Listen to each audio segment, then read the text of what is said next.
میرے ابو جو ہے وہ کافی سپورٹیو ہے، مجھے سمجھتے ہیں وہ، لیکن اس کے باوجود بھی وہ کہتے ہیں کہ آپ نے جو بھی کرنا ہے، اگر آپ کوئی اسکلپچر بناتے ہیں آپ نے کمپلیٹ فگر نہیں بنانا، کیونکہ آپ کو پھر وہی روح پونکی جائے گی اور اس طرح کی باتیں جو ہمارے ہوتی ہے،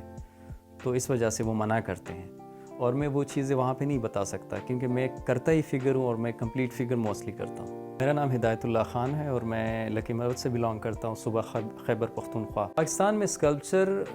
کو اس وجہ سے بھی لوگ چھوڑ دیتے ہیں کہ اسکلپچر کے لیے ایک تو سپیس چاہیے ہوتا ہے، مین ایشو جو ہے ہمارا سپیس ہے، پھر وہی بات ہے کہ تھوڑا سا ریلیجس بہت زیادہ ہم ٹارگٹ ہوتے ہیں۔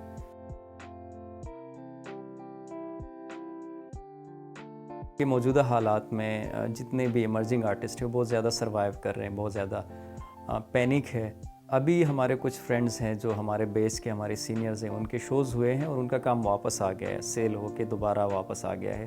کیونکہ ایک تو ٹیکس کی ایشو ہے، دوسرا یہ ہے کہ پورا جو ایک مارکیٹ ہے اس کا ڈاؤن فال ہوا ہے۔ تو اگر اس طرح حالات چلے آرٹسٹ کے لیے بہت خوفناک اور بہت نائٹ میئر ہے میرے خیال میں۔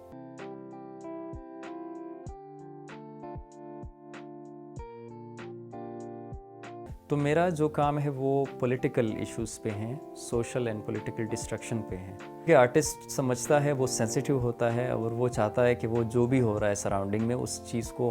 وہ ایکسپریس کرے اپنے آرٹ کے تھرو۔ تو جب آپ اس چیز کو ایکسپریس کرنے کی کوشش کرتے ہیں تو وہ چیزیں سینسر ہو جاتی ہے یا وہ چیزیں آپ کو کرنے نہیں دیتے کچھ عوامل، تو ایٹ دا اینڈ وہی ہوتا ہے کہ وہ ڈپریس ہو جاتا ہے کہ وہ جو کرنا چاہتا ہے وہ نہیں کر سکتا۔